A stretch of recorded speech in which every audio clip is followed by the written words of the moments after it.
Hey guys, Landon here. Welcome to the channel.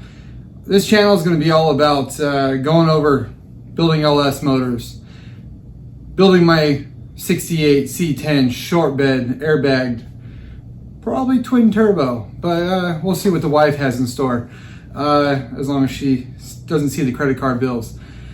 But today's episode, we're going to be going over this, I don't want to call it junkyard build. Basically, we pulled it out of a 2000-ish Tahoe, low miles. It had been totaled in the rear end. So basically, we're looking at roughly a little over 80,000 miles on this motor. I've gone through already, as you can see in the picture, cleaned this thing to the nines, pulled the heads off, pulled the bottom end, oil pan, whatsoever, front cover. Today what we're going to be doing is we're going to be pulling the cam sprocket. I'm going to be putting the cam in this thing.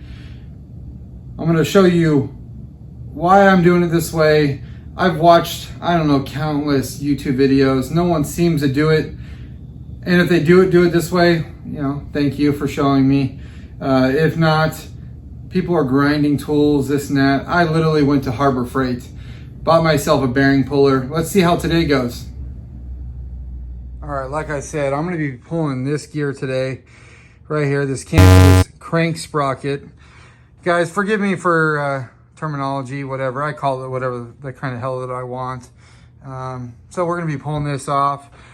Literally going to Harbor Freight, buying ourselves a bearing separator and puller set. Kind of fresh. I'll probably pull this thing, return it when I'm done. Just kidding.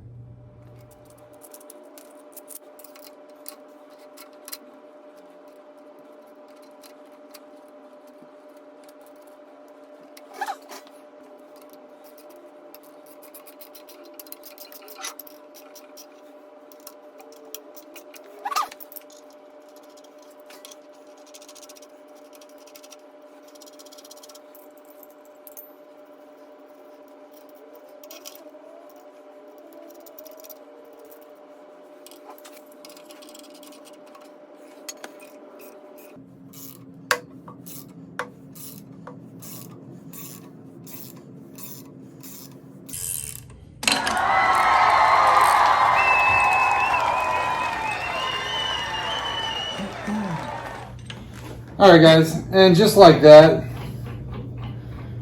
we were able to pull this off pretty easy using simple Harbor Freight tools. I'm gonna say, me watching everyone else struggle on it, I decided to do a video, and here we are. Now, for the next video, we're gonna put a cam in this thing, put on a new timing set. I'm gonna send out the heads, because I don't do heads, and put new valve springs in, you know, lap the valves, kind of go through everything, and you know, make this thing a pretty low buck. I don't want to call it a junkyard motor because I pulled it out of a running vehicle, but we might be adding boost, so some ARP hardware might be in its future. Or we might do it next. Stay tuned. Hey, hit that button, like, subscribe, you know, that normal stuff that people do on this channel, or YouTube, whatever you want to call it. And I hope this was inspirational and helps more people out. Have a good day.